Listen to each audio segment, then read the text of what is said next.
Vinheta de abertura. Fundo azul. Ao centro, círculos tomam o aspecto de um átomo que dá lugar a um globo terrestre que gira em torno do próprio eixo. Círculo branco. Dentro dele, nome do programa. Meio ambiente por inteiro.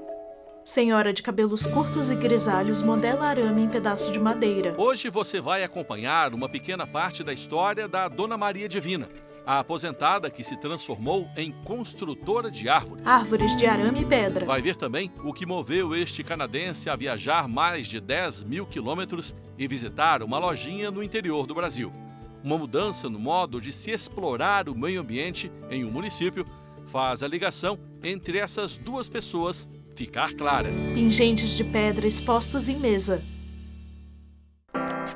Para explicar isso, é preciso falarmos de história. Este aí é o mapa político do Brasil em 1789. O Acre ainda pertencia à Bolívia. O norte era formado apenas pelo então Grão-Pará. No nordeste, Maranhão, Bahia e Pernambuco, que descia até se encontrar com Minas Gerais, ainda sem o triângulo. No centro-oeste, dois enormes estados de Mato Grosso e Goiás, com Z. São Paulo também era um estado maior. Olha aí ao lado quanta diferença em relação ao mapa de hoje. Houve uma grande mudança. Vamos nos concentrar neste mapa atual do estado de Goiás. No século XIX, toda essa região fazia parte do município de Lusiânia. Para se ter uma ideia, Brasília, Eliezer Bispo, Novo historiador. Gama, Valparaíso, Cidade Ocidental e Cristalina pertenciam, todos esses municípios, à Lusiânia. Câmera se movimenta para o lado direito e mostra a cidade pequena. Se houve mudanças no país e nos estados, houve também nos municípios. Cristalina foi criado em 1916, ao se desligar de Lusiânia. Era a época de um grande avanço econômico com a exploração mineral de cristais. Esse período até a década de 70 do século passado, década de 80, o cristal sempre foi o carro-chefe da economia local, com seus altos e baixos, né? Tanto que quando uma pessoa acertava em uma mina aqui, a gente falava que o fulano bamburrou, ou seja, achou uma descoberta de cristal, tirou muito e conseguiu vender. Pedras empilhadas. 81% da crosta terrestre são compostos por sílica, um mineral que se apresenta em 17 formas na natureza. Uma delas é o cristal. O de Cristalina é diferente dos demais. Tem mais de 99,9% de pureza. Em pedras assim, geólogos querem encontrar pouca concentração de boro, alumínio e ferro, que prejudicam o aproveitamento. O ferro, ele oxida Eduardo Fernandes, o minerador. do silício. Então, você tem que ter baixo teor de ferro. Nós temos aqui em torno de 13 partículas por milhão de ferro. Alumínio, nós temos menos que 2, às vezes é porque nem foi detectado. Então, nós temos baixo teor de ferro, alumínio, boro. E temos um alto teor de SiO2, sílica. Hoje são as imensas lavouras que impulsionam a economia de Cristalina. Mas vamos falar mais sobre isso no próximo bloco. É que apesar de estar em segundo plano, o cristal ainda gera empregos. A nossa associação ela foi fundada em 2002. William Francisco Souto, presidente da objetivo Associação de dos tá Artesãos de Cristalina. Resgatando que a cultura do município, que é a cultura dos cristais mesmo. Dona Maria Divina, por exemplo, aprendeu o ofício de artesã aos 60 anos. Tem nas pequenas árvores muito mais que um passatempo. Em média, 1.500, 2.000. Maria Divina de Almeida, artesã. Bom não, mas tá, né? Dona Maria Divina faz parte de uma associação, a dos Artesãos de Cristalina. 40 pessoas que sobrevivem do cristal. Bem, não só dele. Quando a gente fala do cristal, é importante a gente salientar que Cristalina se transformou também em um centro comercializador de pedras. Pois vocês visitaram algumas lojas e perceberam que tem pedras que não são produzidas no nosso município. Vêm de outras cidades, outros estados. O aposentado Richard Hunter morou no Brasil na década de 1980. Contou histórias à esposa e ela veio, pela primeira vez, comprovar se são reais. Richard Hunter, aposentado. Fantástico aqui, clima, pessoas, cidades bonito e grandão também. Cidades grandes, sim. O casal passou pelo Rio, São Paulo, Brasília e Cristalina. Veio atrás das pedras. Vou levar pouquinhos dessas, tá? Exato. Lembranças do Brasil. O cristal nunca deixou de ser também um fator importante no município, tanto por causa da sua cultura, pelo o fascínio e a beleza dos cristais, que encanta vários turistas, não só do Brasil como do exterior. Então, o cristal ainda tem uma importância muito grande aqui no município. Com o baixo valor do cristal, com o advento da lei dos crimes ambientais de 1998, então isso tornou ainda menos atrativo. E hoje restam aí alguns guerreiros, alguns sobreviventes, né, da área, que faz parte inclusive da história do município, que a gente não pode deixar isso morrer em definitivo, né, por completo. Então, sim, existem esses vários guerreiros e hoje a economia dos cristais está mais voltada para o lado do artesanato. A Lei de Crimes Ambientais, citada pelo Eduardo, estabelece sanções a quem danificar o meio ambiente. Por isso, impõe limites. Artesanatos feitos em cristais. Essa palavra não faz parte do vocabulário do Lindomir. Ele descobriu, meio que por acaso, que tinha aptidão para o artesanato. Hoje é ourives também, mas se não tivesse nascido em Cristalina... Eu não saberia, né? A minha vida toda eu Lindomir Vieira da Silva, artesão em ourives. Não era ourives, mas eu trabalhava com pedras. O fato do senhor ter nascido aqui contribuiu para isso? Com certeza. Sim, com certeza. Já nasce no meio dos cristais. Da energia positiva de Cristalina. Energia positiva, esoterismo. Isso gira em torno do cristal, formado por quartzo, o elemento mais antigo do planeta. O quartzo é o único elemento que tem, e os seus átomos estão em constante movimento, ele tem a energia piezoelétrica. A partir do atrito de quartzo com quartzo, gera-se energia. Então, toda a sabedoria está contida nos quartzos. É assim creem os esotéricos. E é lógico, né? É uma coisa lógica e eu acredito na lógica. Colares de pedras expostos em mesa. Transição. Cristais amontoados. Nós vamos dar uma pausa no meio ambiente por inteiro para voltarmos daqui a pouco. Eu vou mostrar que a transformação de Cristalina gera muitos frutos. Aliás, gera muitos cereais. Aguarde aí. Vinheta. Fundo azul. Animação de um átomo que dá lugar ao planeta Terra, que dá lugar a um círculo branco. No centro, meio ambiente por inteiro. Vinheta. Fundo azul. Animação de um átomo que dá lugar ao planeta Terra, que dá lugar a um círculo branco. No centro, meio ambiente por inteiro. Imagem aérea de cidade. Dia ensolarado. No primeiro bloco do meio ambiente por inteiro, você viu que o território do Brasil passou por muitas mudanças ao longo do tempo. E os municípios acompanharam essas transformações. Vasto campo de coloração acinzentada. Viu que Cristalina, em Goiás, teve auge na exploração de cristais por 50 anos. Repórter Cristiano Oliveira, nós vamos falar da Cristalina, agricultura Goiás. de Cristalina. Aqui a tecnologia faz toda a diferença. A produção do meio ambiente por inteiro conseguiu pra gente este livrinho aqui, ó, com informações da agricultura daqui. Eu li e já posso adiantar alguma coisa. São números impressionantes que eu encontrei aqui.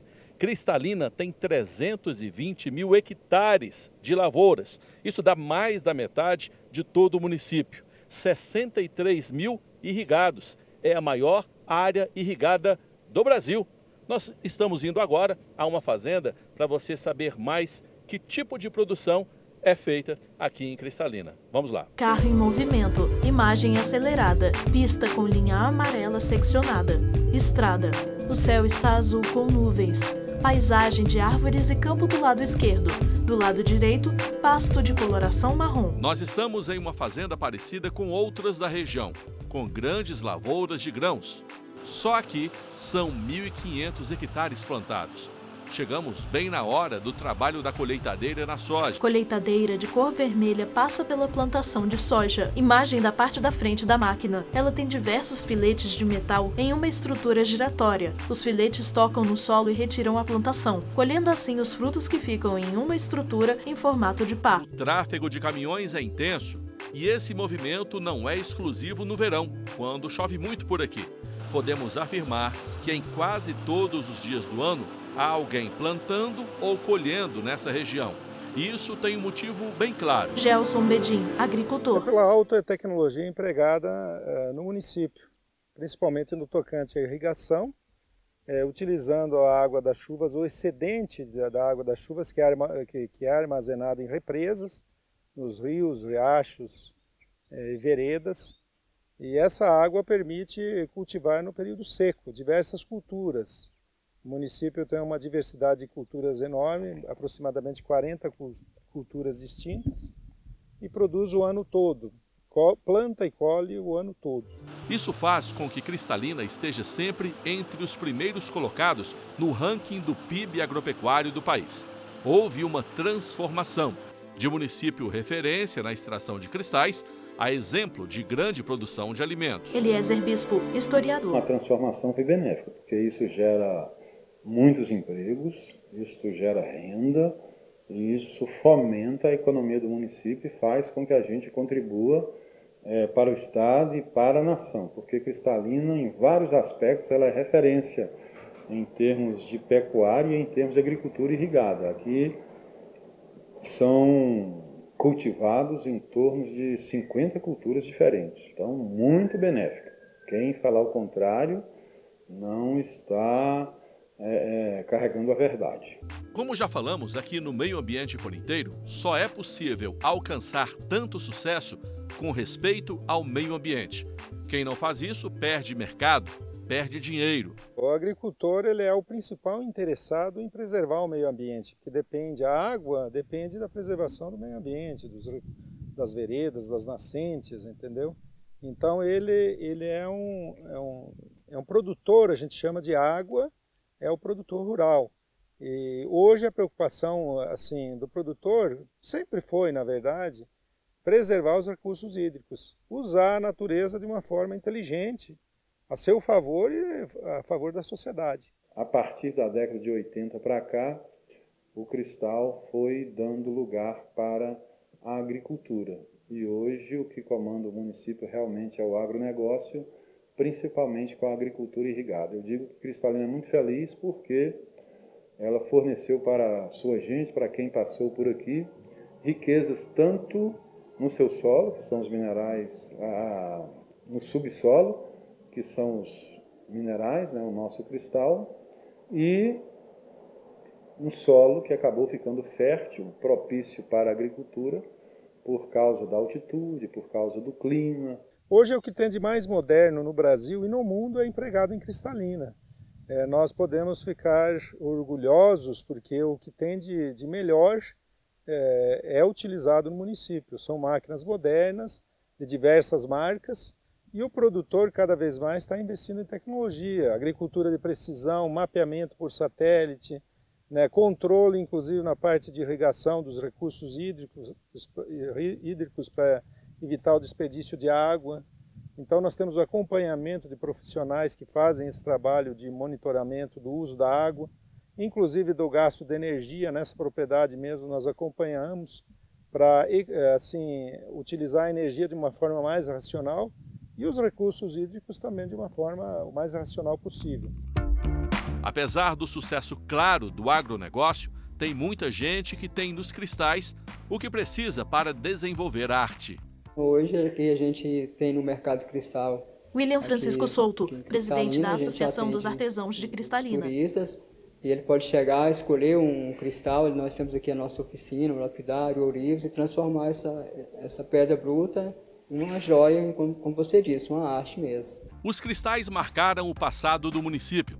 Nesta parede estão registrados, em jornais antigos, a época áurea de Cristalina. As publicações são do início do século XX. Ser tema da manchete da capa, em jornal do interior, era motivo de comemoração. Esta aí chama a atenção Cristalina sentia falta de combustível, sinal de que a produção estava acelerada. Os cristais ainda estão presentes e vão continuar na história de Cristalina, não como protagonistas, mas isso não tem muita importância. Eu vejo que daqui a 30 anos que o cristal ele vai estar em evidência ainda, ele nunca vai deixar de ser evidência. Lógico que a agricultura ela é muito forte, mas o cristal nunca vai deixar de ter sua importância na economia aqui do município. Para isso, o cristal se reinventa. Foi muito usado como matéria-prima de componentes eletrônicos, agora para se fazer artesanato e fonte de esoterismo.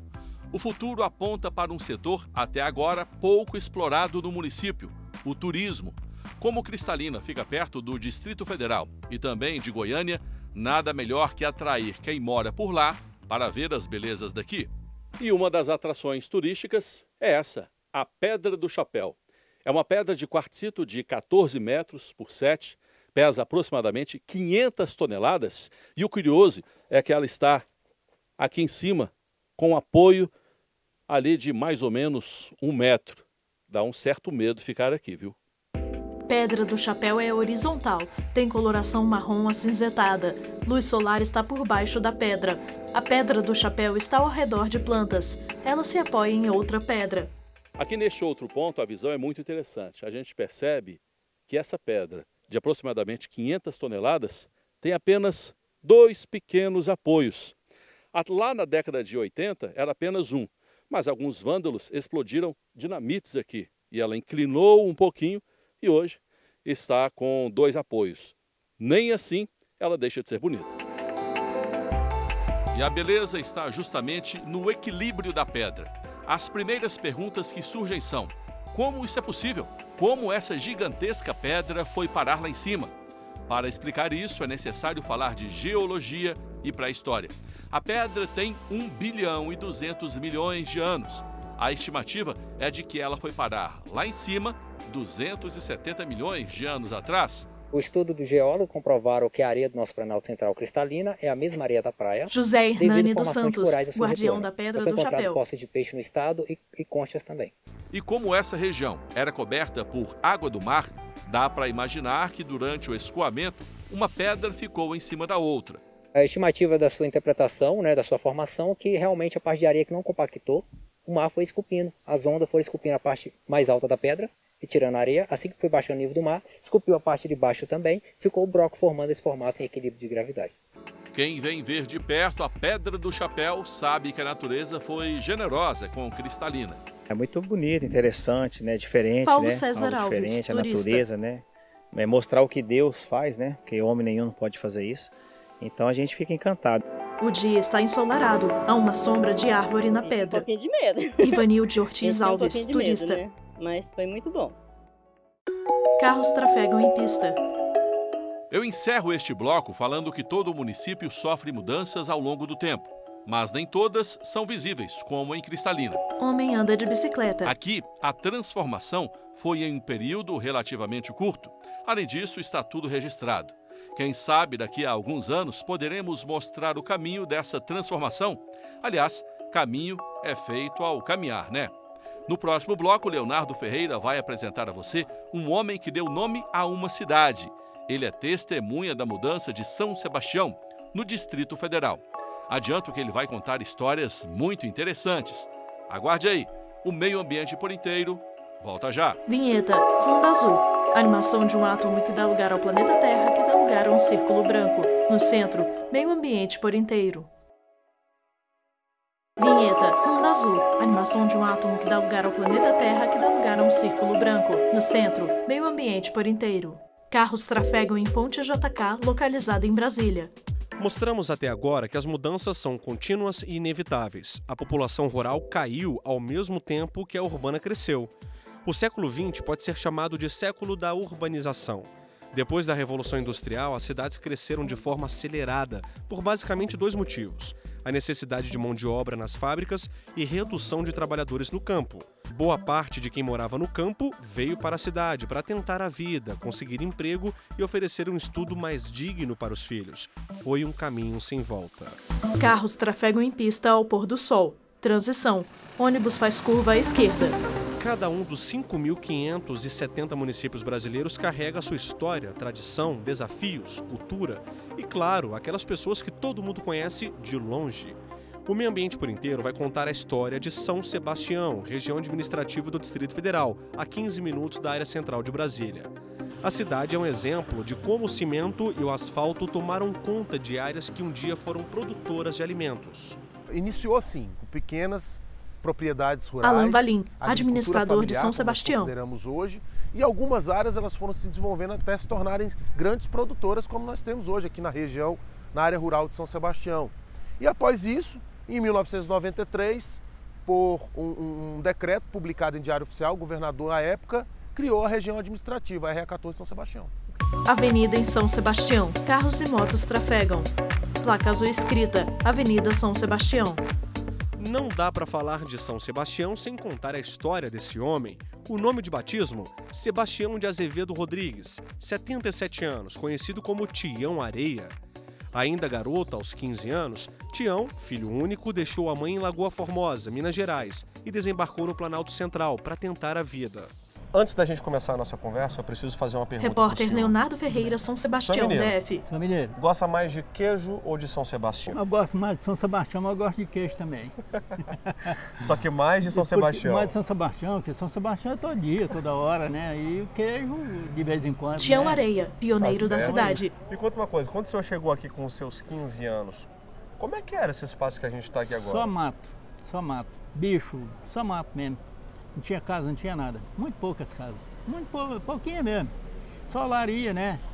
Era aquelas olarias de fazer tijolo para construir Brasília. Foi em 59 eu vim. 20 de maio de 59 foi o dia que eu cheguei aqui. Chegou e nunca mais saiu. Com a construção de Brasília, a promessa na época era de muitas oportunidades. Tião começou a trabalhar com mineração de areia, depois em olarias, onde aprendeu a fazer tijolo. Aos poucos construiu a própria história como pioneiro da cidade. Tião conta que antigamente a área fazia parte da Fazenda Papuda, propriedade rural com criação de gado de leite. Era terra a perder de vista. Aos poucos, a fazenda cedeu espaço a pequenas propriedades rurais. Essa fazenda era grande demais, ela ia até no Bartolomeu, a divisa dela era reta aí de Paranoá, Bartolomeu, até a ponte saída de Unaí para cá, tudo era... E a outra era Santa Bárbara, grande demais também. O nome Papuda faz referência a uma mulher que vivia na fazenda e tinha uma deformidade física. O dela não era aquele papo pregado, o dela era um papo que nasceu... Lá em Minas tem, eu conheci, nasce um cordão umbilical aqui, ó, e vem aqui assim, mais ou menos, vem até aqui. Aí embaixo forma o caroço, aquele caroço, sabe? Tanto que quando ela... Eu conheci ela morreu com 104 anos, uns 4 anos depois que cheguei, ela morreu. A Fazenda Papuda foi desapropriada para construir o Presídio do Distrito Federal, inaugurado em 1979. Na época, a capacidade era para 240 presos. Hoje, passa de 5.000. Imagem do Presídio Papuda. Com a desapropriação da Papuda, parte da fazenda se transformou em uma agrovila, com pequenos produtores rurais que plantavam e colhiam para alimentar os novos moradores da capital do país. Homem ajoelhado manuseia a terra. Voltamos à conversa com Tião. Ele lembra que a agrovila precisava ter um nome. Para decidir isso, a forma mais democrática foi por votação. 93 pessoas participaram. Sugeriram 21 nomes, como Sombra da Serra, Eucaliptal e São Sebastião. Uma homenagem a esse homem, o primeiro prefeito comunitário da antiga agrovila, que serviu como inspiração na escolha do nome. Como foi para o senhor quando recebeu o resultado da votação? Eu fiquei feliz demais, aí que eu acordei e falei, uai, então até que eu estou fazendo, não, mas mexendo na minha vida toda, sabe? E aí eu fiquei assim, muito assustado com aquilo. E aí foi todo mundo votou, Agrovila São Sebastião. Para entrevistar o Tião precisa ter paciência, é assim, continua. Olha, é assim, enquanto a gente conversa, as pessoas passam aqui, tudo bom com o senhor? Tudo bem. As pessoas passam e falam com o seu Tião. Ele é muito conhecido aqui, né? Esse aqui foi o fundador de São Sebastião, foi ele. Aí, Vi todo nascer. Ele foi o fundador de São Sebastião. E aqui eu conheço aqui, ó. Continuamos a conversa. Tião conta que... Espera aí. Lembra que eu acabei de falar da paciência na hora da entrevista? Opa, como é que tá? Aí, esse aqui é bom. Tudo bem? Boa tarde. Esse aqui também veio aí, ó, em menininho. 5 minutos, segunda pessoa que passa para falar com o seu Tião. É desse jeito. Vamos esperar um pouquinho. Não é muito novinho. Hoje ele tá rico, graças a Deus. Graças a Deus. Tião é um contador de histórias. Como diz a expressão, tem memória de elefante. Ele lembra de tudo nos mínimos detalhes. Estava contando para mim que nesse espaço onde nós estamos, quando ele chegou em 1959, era cerrado preservado. Anos depois, na época da Agrovila, era um curral. Em 1983, foi inaugurada uma praça nesse espaço, batizada com o nome dele. Ou melhor, como todos conhecem, Tião Areia. Escrita em placa azul, Praça Tião Areia. Como diz a expressão popular, eu sinto o homem mais feliz do mundo. Tião viveu todas as fases de uma cidade, acompanhou a transformação de perto. O olhar mudou. Para o senhor que é pioneiro da cidade, hoje, olha, esse comércio tão forte, carros passando a todo momento, tudo mudou? Mudou tudo. Isso aqui, se o senhor subir aqui, ou de pé, ou num caminhão aí carregado de tijolo, o senhor encontrava bando de ema, aqueles trenzão grandão, no meio da estrada assim, que você tinha de... Elas nem corria. Hoje é trânsito. Hoje não tem mais nada. Obviamente, alguns fatores contribuíram hoje para algumas dificuldades que nós temos, como nessa época dos anos 90, a ocupação desordenada do solo, sem o planejamento urbanístico e ambiental adequado para esse fim. E hoje nós temos alguns desafios, como a oferta de infraestrutura nessas áreas que até hoje sofrem com essa questão do adensamento populacional. Câmera se movimenta em matagal com folhas altas, percorrendo até homem de boné, blusa laranja, bermuda azul e chinelo. Ele capina. Em São Sebastião e em muitas cidades brasileiras aconteceu o mesmo fenômeno. Com a expansão dos centros urbanos, os produtores rurais se sentiram pressionados e aos poucos perderam espaço. Muitos perceberam que era mais lucrativo vender a terra do que cultivá-la.